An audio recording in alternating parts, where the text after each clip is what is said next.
بسم اللہ الرحمن الرحیم فمن بدلہ بعد ما سمعہ، تو جس نے بدل دیا اس وصیت کو اس کے بعد کہ اسے سنا تھا، فإنما اسمہ علی الذین یبدلونہ، تو اس کا بوجھ، اس کا گناہ انہی پر آئے گا جو تبدیل کرتے ہیں۔ جو وصیت کرنے والا تھا وہ بری ہے، اس نے صحیح وصیت کی تھی، جس نے بعد میں اس وصیت میں تحریف کی، تبدیلی کی، اس کا وبال، اس کا بوجھ انہی پر آئے گا۔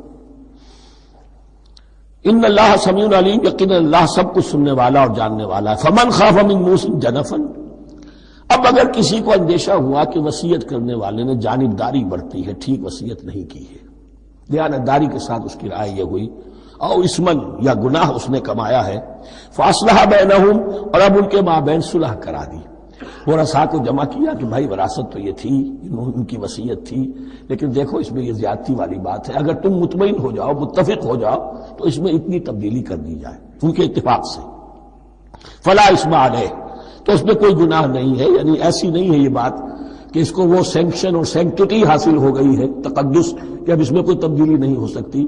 باہمی مشورے سے اور اچھے جذبے سے، اصلاح کے جذبے سے وصیت میں تغیر ہو سکتا ہے۔ ان اللہ غفور الرحیم، یقیناً اللہ تعالی بخشنے والا ہے، رحم فرمانے والا۔ اب لڑی آ گئی دوسری عبادت والی، عبادت میں صوم۔ جہاں تک نماز کا ذکر ہے تو وہ تو مکی صورتوں میں اس کا بے تحاشا مرتبہ ذکر موجود ہے، لیکن یہاں جو ہے معاملہ صوم، اس سے پہلے مکی دور میں صوم کا کہیں کوئی تذکرہ ہی نہیں، نہ عربوں میں اس کا رواج تھا۔ یہ لفظ بھی عربی زبان میں تھا گھوڑوں کے لیے، گھوڑے روزہ رکھتے تھے، رکھتے کیا تھے بیچارے، انہیں رکھوایا جاتا تھا، کیونکہ عربوں کا جو معاملہ تھا وہ لوٹ مار، غارت گری، اور اس کے لیے انہیں چاہیے تیز رفتار سواری، جاؤ حملہ کرو، لوٹو مارو اور بھاگو۔ اونٹ جو ان کی فضا اور ان کے ماحول کے لیے مناسب تھا، وہ زیادہ تیز دوڑ نہیں سکتا، اپنی اس ضرورت کے لیے گھوڑا چاہیے تھا۔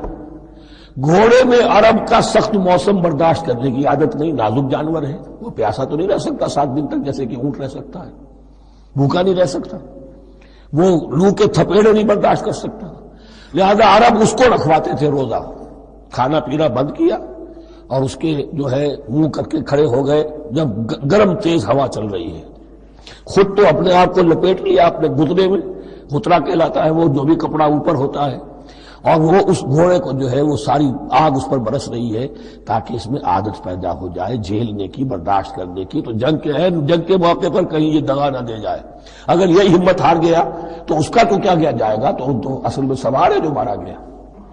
یہ روزہ ان کے ہاتھ تھا، لیکن جب حضور آئے مدینے میں تو یہاں یہود میں روزے کا رواج تھا، وہ ایک تو عاشورہ کا روزہ رکھتے تھے، اس لیے کہ وہ تاریخ تھی جس میں کہ نجات ملی تھی بنی اسرائیل کو فرعونیوں سے، تو اس طریقے سے حضور نے پھر ابتداءً مہینے میں، ہر مہینے میں 3 روزے رکھنے کا حکم دیا۔ یہ ہے ابتدائی حکم جو حضور نے دیا، قرآن میں ابھی نہیں آیا تھا۔ جیسے تحویل قبلہ کے معاملے میں بھی قرآن نے کہا کہ ہم نے تمہیں اس قبلے پر رکھا تھا، لیکن اس کا کوئی حکم جو ہے قرآن میں جلی نہیں ہے۔ یہ ہو سکتا ہے کہ وہ حکم بھی حضور کو اللہ ہی نے دیا ہو، وحی خفی کے ذریعے سے۔ پہلے یہ کہ ہر مہینے میں 3 روزے، اب ظاہر بات ہے کہ مہینے جو ہے وہ سخت گرم بھی ہو سکتے ہیں، اب اگر 30 کے 30 روزے ایک ہی مہینے میں فرض کر دیے گئے ہوتے اور وہ ہوتے جون جولائی کے تو جان نکل جاتی۔ بہترین تدبیر یہ کی گئی ہر مہینے میں، اور یہ موسم سارے آ رہے ہیں اس میں۔ پھر کچھ عرصے کے بعد یہ رمضان کا روزہ فرض کیا گیا۔ پہلا جو روزہ تھا 3 دن کا، اس میں یہ بھی تھی اجازت کہ جو اگر مسافر نہیں ہے، بیمار بھی نہیں ہے، طاقت رکھتا ہے روزہ رکھنے کی، پھر بھی روزہ نہ رکھے تو اس کا فدیہ یہ ہے کہ 1 مسکین کو کھانا کھلائے، علی الاطلاق تھا یہ۔ جب رمضان کے روزے کی فرضیت ہو گئی تو اب یہ فدیہ نہیں ہے، البتہ حضور نے اس کو باقی رکھا ایسے شخص کے لیے جو بہت بوڑھا ہے، یا کوئی خاتون بہت بوڑھی ہے برداشت نہیں کر سکتی، یا کوئی بیمار ہے، کسی سخت ایسی بیماری میں ہے کہ روزہ اس کے لیے جان کے لیے ہلاکت کا اندیشہ ہو سکتا ہے، اس کے لیے فدیہ برقرار رکھا۔ عام طور پر صحت مند شخص جو مسافر بھی نہ ہو اس کے لیے یہ رعایت ختم ہو گئی۔ یہ ہے ان آیات کی تعبیر جس پر میں پہنچا ہوں، میں بہت عرصے بہت پہلے پہنچ گیا تھا، لیکن چونکہ اکثر مفسرین نے یہ بات نہیں لکھی ہے تو میں جھجکتا رہا، لیکن بعد میں مجھے معلوم ہوا کہ مولانا انور شاہ کاشمیری رحمۃ اللہ علیہ کی رائے یہی ہے، تو مجھے اعتماد ہو گیا، اور پھر مجھے اس کا ذکر جو ہے یہ تفسیر کبیر میں امام راضی کے ہاں بھی مل گیا کہ متقدمین کے ہاں یہ رائے موجود تھی کہ پہلی 2 آیتیں جو ہیں اس روزے سے متعلق یہ رمضان کے روزے سے متعلق نہیں ہیں، بلکہ وہ 3 ہر مہینے کی 13، 14 اور 15 ایام 20 کے روزے حضور نے بعد بھی رکھے ہیں نفلاً، لیکن شروع میں یہ 3 روزے رکھنے کا حکم دیا گیا تھا۔ پہلی 2 آیتیں اس 6 آیتوں پر مشتمل رکوع، اور یہ ایک عجیب مقام ہے۔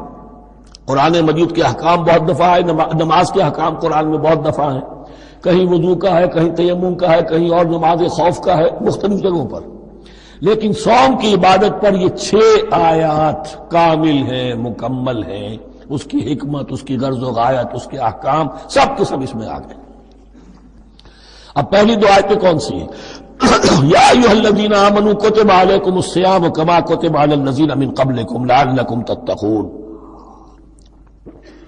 اے ایمان والو تم پر بھی فرض کیا گیا روزہ رکھنا جیسے کہ فرض کیا گیا تھا تم سے پہلوں پر، تاکہ تمہارے اندر تقوی پیدا ہو جائے۔ وہ جنگ کے لیے کرواتے تھے گھوڑوں کو تیار، تمہیں تقوی کے لیے اپنے آپ کو تیار کرنا ہے، بھوک کو قابو میں رکھ سکو، شہوت کو قابو میں رکھ سکو، پیاس کو برداشت کر سکو۔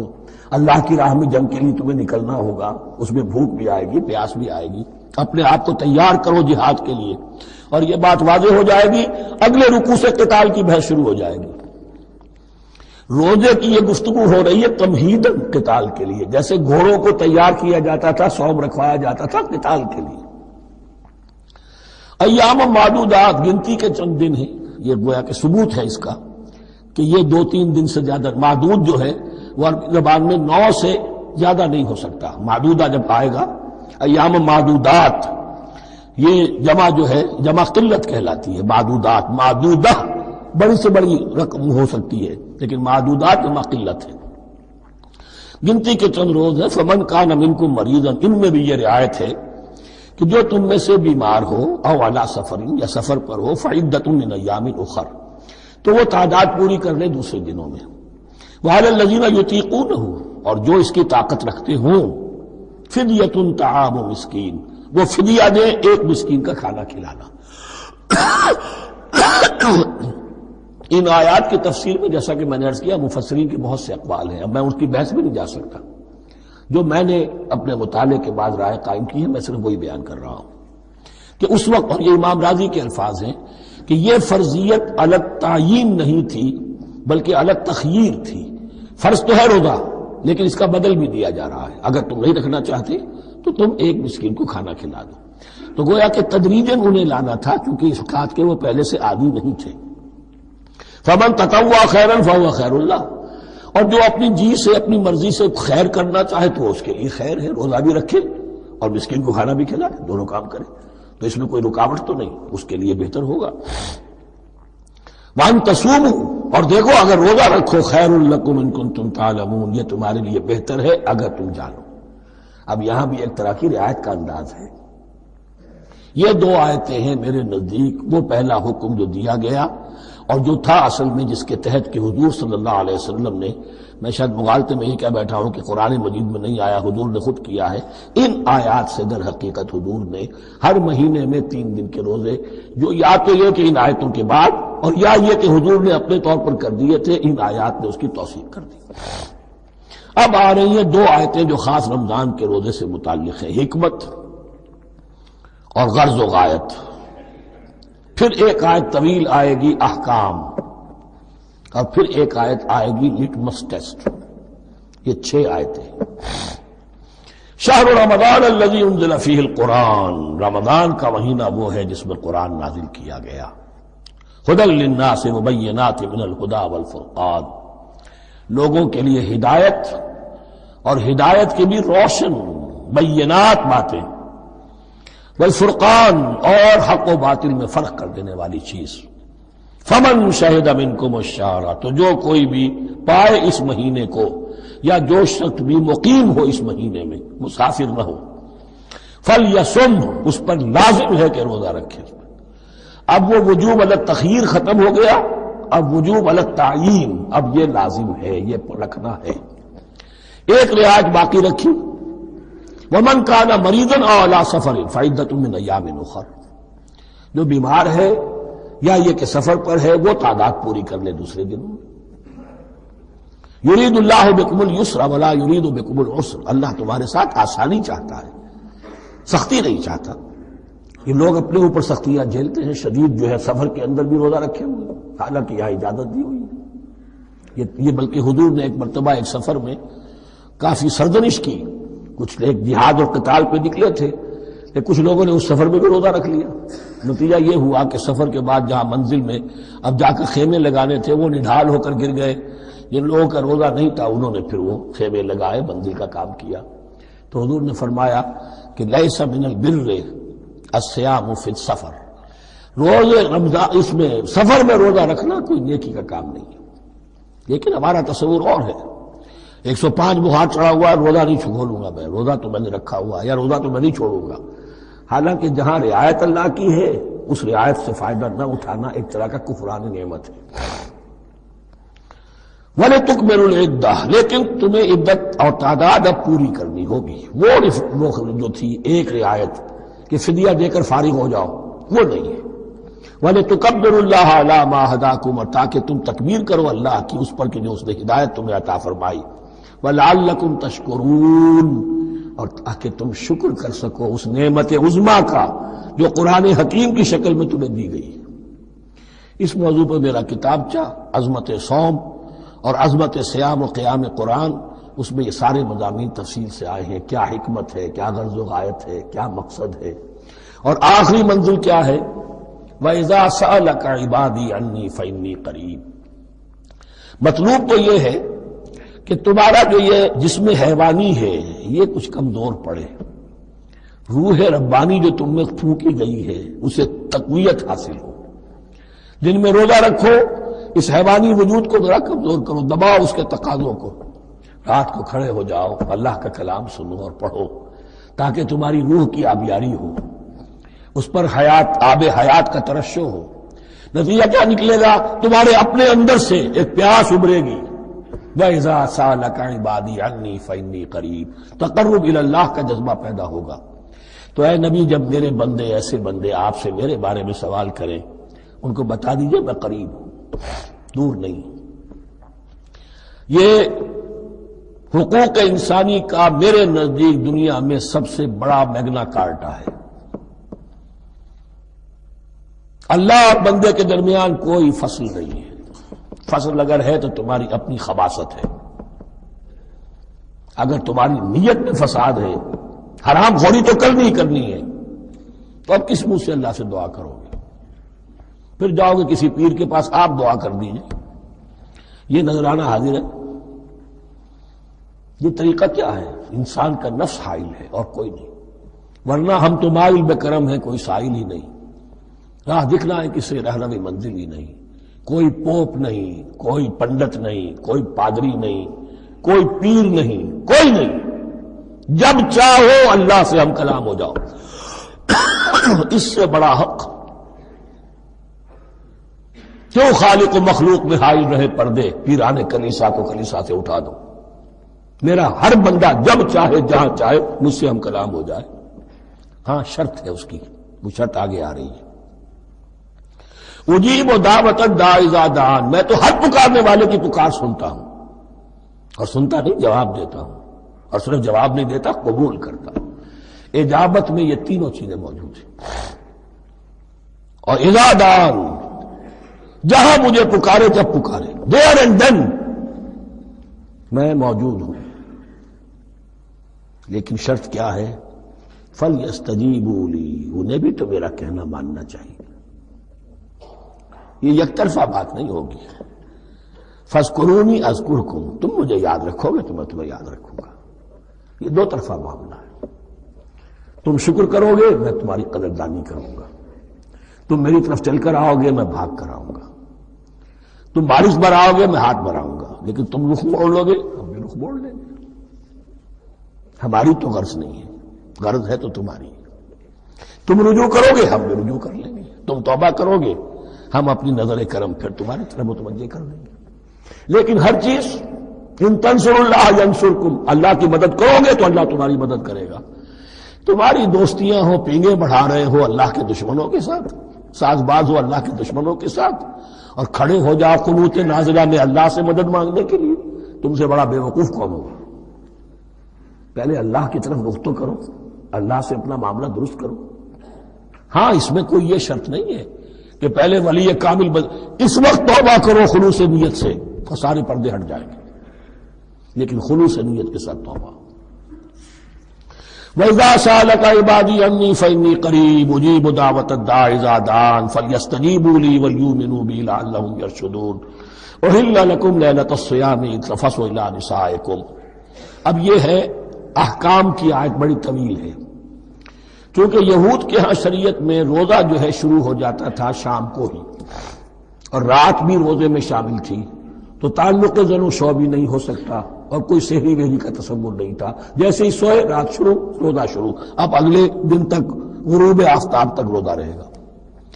ہمارے ہاں روزے میں نرمی کی گئی ہے، ایک تو یہ کہ رات کو اس سے خارج کر دیا، روزہ دن کا ہے، اور رات کے وقت تعلق زن و شو بھی ہے، کھانا پینا بھی ہے، جو پابندیاں روزے کی ہیں وہ سب اٹھ گئی۔ لیکن ہو یہ رہا تھا کہ لوگ سمجھ رہے تھے کہ شاید وہی جو احکام ہیں یہود کے ہاں شاید وہی ہمارے ہاں بھی ہیں، اس لیے وہ ایسا بھی ہوتا تھا اپنے جذبات میں بیویوں سے مقاربت کرتے تھے، لیکن دل میں سمجھتے تھے کہ ہم نے غلط کام کیا ہے۔ یہاں اب ان کو اطمینان دلایا جا رہا کہ نہیں، احل لکم لیلۃ الصیام الرفث الی نسائکم، حلال کر دیا گیا ہے تمہارے لیے روزے کی راتوں میں اپنی بیویوں کے پاس جانا۔ ہن لباس لکم وانتم لباس لہن، وہ پوشاک ہے تمہارے لیے، تم پوشاک ہو ان کے لیے۔ بڑا بلیغ کنایا ہے یہ، جیسے لباس میں اور جسم میں کوئی پردہ نہیں ہے، لباس ہی تو پردہ ہے نا، لباس میں اور جسم میں تو کوئی پردہ نہیں، ایسے ہی بیوی میں اور شوہر میں کوئی پردہ نہیں۔ ہن لباس لکم وانتم لباس لہن۔ ویسے بھی انسان کے اخلاق کی حفاظت کرنے والی، مرد کے اخلاق کی حفاظت کرنے والی بیوی ہے، بیوی کے اخلاق کی حفاظت کرنے والا مرد ہے۔ وہ مجھے اقبال کا شعر یاد آ رہا تھا، تعلیم نئی ہو کہ پرانی، نسوانیت زن کا نگہباں ہے فقط مرد، نہ پردہ نہ تعلیم نئی ہو کہ پرانی، نسوانیت زن کا نگہباں ہے فقط مرد۔ بہرحال ایک دونوں کے لیے وہ ایک ضرورت بھی ہے، ان کی پردہ پوشی بھی کرتے ہیں ایک دوسرے کی، اور اس طریقے سے لباس کی جو ہے اس میں کنایا کیا گیا۔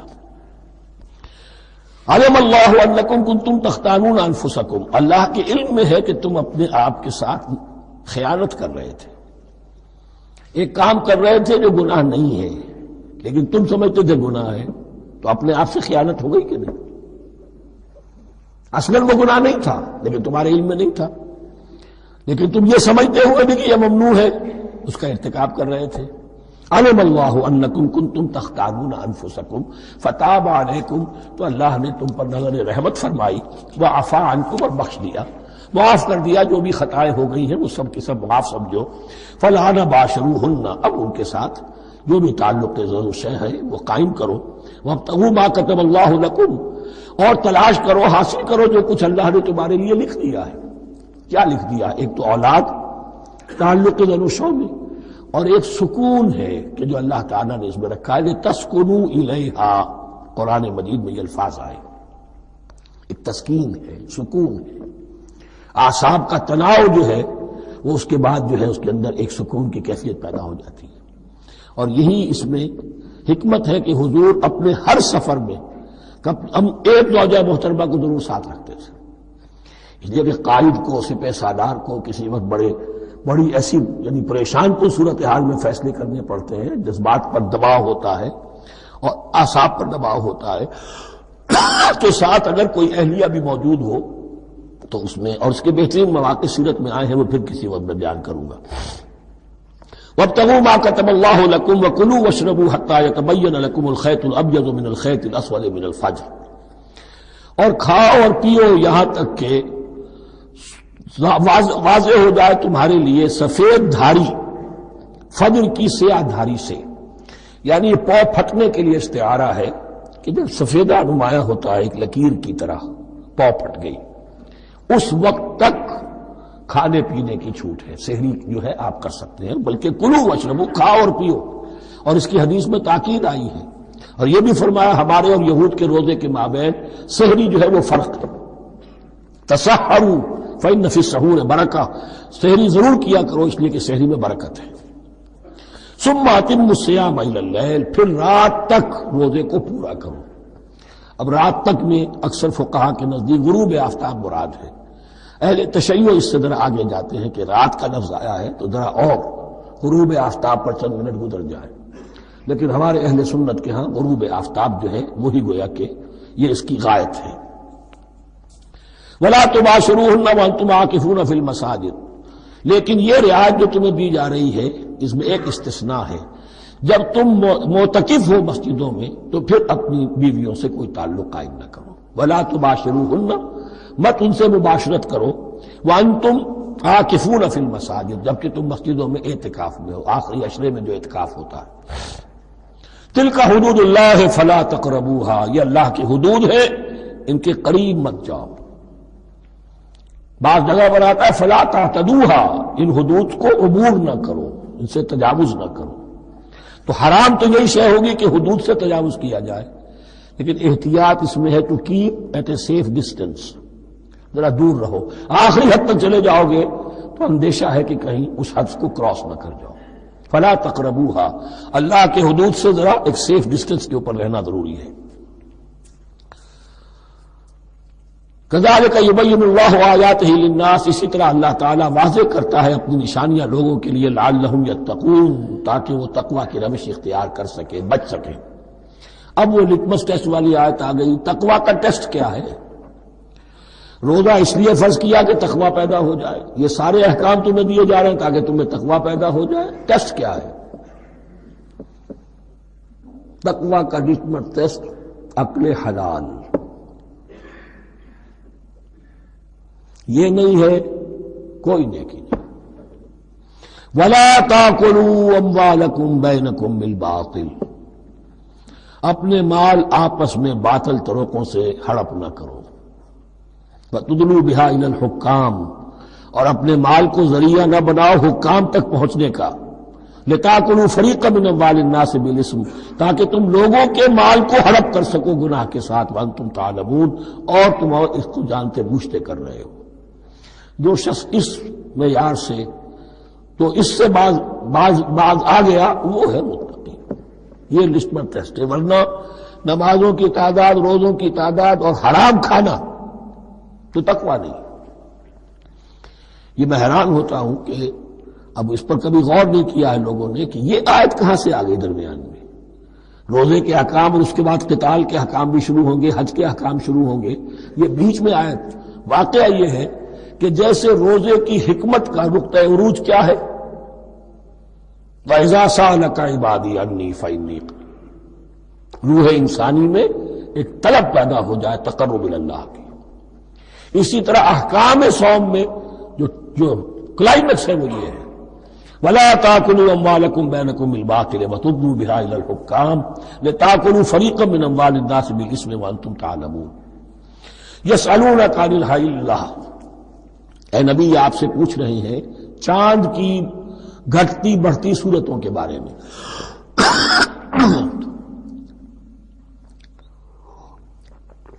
قُلْ هِيَ مَوَاقِيتُ لِلنَّاسِ وَالْحَجِّ، کہہ دیجئے یہ لوگوں کے لیے ایک اوقات کا تعین ہے، کیلنڈر ہے، اور حج کے لیے۔ اب دیکھو آپ کو معلوم ہے کہ یہ اللہ تعالیٰ نے کیلنڈر لٹکا دیا ہے، معلوم ہو گیا یہ چاند پہلی تاریخ ہو گئی، کچھ دنوں کے بعد آپ نے دیکھا معلوم ہوتا ہے کہ اب ایک ہفتہ گزر گیا ہے، آدھا چاند ہو گیا ہے، 2 ہفتے ہو گئے، پورا چاند ہو گیا ہے، ہم نے گھٹنا شروع کیا۔ تو یہ گویا کہ لوگوں کے لیے اوقات کار کی تعین کے لیے، اور خاص طور پر سب سے اہم شے حج۔ اور یہ نوٹ کیجئے، صوم کے بعد حج، اور حج کے ساتھ قتال۔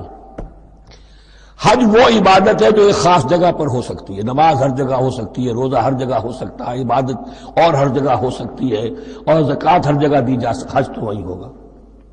اور وہ تھا اس وقت زیر تسلط مشرکین کے، اور مشرکین کے تسلط سے نکالنے کے لیے قتال لازم تھا۔ اس قتال کے لیے صبر پہلے پیدا ہونا ضروری ہے. جو گھوڑوں کو روزہ رکھواتے تھے پہلے خود روزہ رکھو. یہ ترتیب ہے، ربط ہے. صوم کے احکام فوراً حج اور قتال کے احکام. یسألونک عن الأہلۃ قل ہی مواقیت للناس والحج وليس البر بأن تأتوا البيوت من ظهورها ولكن البر من اتقى. اور یہ کوئی نیکی نہیں ہے کہ تم گھروں میں ان کی پشت پر سے داخل ہو، بلکہ نیکی تو اس کی ہے جس میں تقوی ہے. یہ اصل میں ان کے ہاں ایک رواج تھا، کیونکہ حج تو ہو رہا تھا ایام جاہلیت میں بھی، اس کے مناسک کی بگڑی ہوئی شکلیں بھی موجود تھیں، کچھ ترمیمیں انہوں نے کر دی تھی. یہ حج تو تھا ان کا. وہ یہ کرتے تھے جب گھر سے مکے سے نکل گئے احرام باندھ کر، اب اگر کسی ضرورت سے گھر واپس جانا پڑ گیا تو سمجھتے تھے کہ احرام باندھ کر نکل آئے ہیں، اب دروازے سے تو نہیں جا سکتے، گھسیں گے کہیں پیچھے سے کہیں اوپر سے پھاند کر دیوار آئیں گے، اور اسے سمجھتے تھے بڑا تقویٰ ہے. فرمایا یہ کوئی نیکی کی بات نہیں، یہ سرے سے نیکی نہیں. وَلَيْسَ الْبِرُّ، یہ ہرگز نیکی نہیں ہے ان تأتوا البیوت من ظہورها کہ تم ان کے گھروں میں داخل ہو ان کے پچھواڑے سے. وَلَكِنَّ الْبِرَّ مَنِ اتَّقَى. اب یہاں اس پوری آیت کو ذہن میں رکھ لیجئے. آیت البر کے آخر میں لفظ تھا وَأُولَٰئِكَ هُمُ الْمُتَّقُونَ وَلَكِنَّ الْبِرَّ مَنِ اتَّقَى. گویا کہ وہ پورا تصور جو ہے یہاں پر جو آیا بر میں آ چکا ہے، اس کو اس لفظ کے حوالے سے اس پورے تصور کو پھر آپ کے ذہن میں تازہ کر دیا. وَأْتُوا الْبُيُوتَ مِنْ أَبْوَابِهَا، گھروں میں داخل ہو ان کے دروازوں سے. وَاتَّقُوا اللَّهَ لَعَلَّكُمْ تُفْلِحُونَ، اور اللہ کا تقوی اختیار کرو تاکہ تم فلاح پاؤ.